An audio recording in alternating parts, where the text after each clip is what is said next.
আর মাত্র কয়েকদিন বাকি, তারপরেই পিতৃপক্ষের শেষে ও দেবীপক্ষের শুরুতেই মহালয়ার তর্পণ অনুষ্ঠান শুরু হবে। নদীতে তর্পণ করতে আসা মানুষদের সুবিধা অসুবিধার কথা মাথায় রেখে ইংরেজবাজার পৌরসভার উদ্যোগে বিভিন্ন ঘাটগুলিতে পানীয় জলের ব্যবস্থা, টয়লেট, জামাকাপড় ছাড়ার জন্য আলাদা ঘরের ব্যবস্থা, পাশাপাশি নদীতে থাকবে ডিজাস্টার ম্যানেজমেন্ট টিম। এই বিষয়ে ইংরেজবাজার পৌরসভার চেয়ারম্যান কৃষ্ণেন্দু নারায়ণ চৌধুরী জানান, আমাদের পৌরসভার অধীন 6 থেকে 7টি ঘাট রয়েছে। প্রতিটি ঘাটে নিরাপত্তার ব্যবস্থা থাকছে, পুলিশ প্রশাসন ও ডিজাস্টার ম্যানেজমেন্ট টিম থাকবে। এছাড়াও ইংরেজবাজার পৌরসভার উদ্যোগে বিভিন্ন ঘাটগুলিতে তর্পণ করতে আসা মানুষদের জন্য টয়লেট, পানীয় জলের ব্যবস্থা ও জামা কাপড় ছাড়া আলাদা ঘরের ব্যবস্থা করা হয়েছে।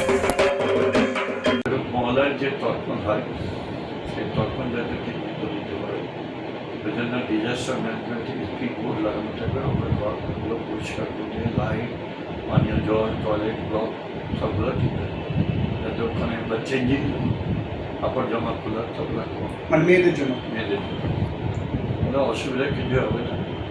কতগুলো ঘাট ইউনিফাই পৌরসভার মধ্যে হচ্ছে, মানে পৌরসভার মেনলি 6-7টা ঘাট আছে, বড় ছোট সব, প্রত্যেকটাই আমাদের ম্যানেজ, লাইটের পর্যাপ্ত এভরিথিং বললাম তো, পানীয় জল, চেঞ্জিং রুম, আমাদের সেফটির জন্য আমরা ডিজাস্টার ম্যানেজমেন্ট স্পিড বলি। মালদায় তো এখন পর্যন্ত তর্পণ ঘিরে তো কোনো দুর্ঘটনা ঘটেনি। হয়, কিন্তু দুর্ঘটনা ঘটবে না এই কথা বলা ভুল, যেন আমরা সবসময় অ্যালার্ট।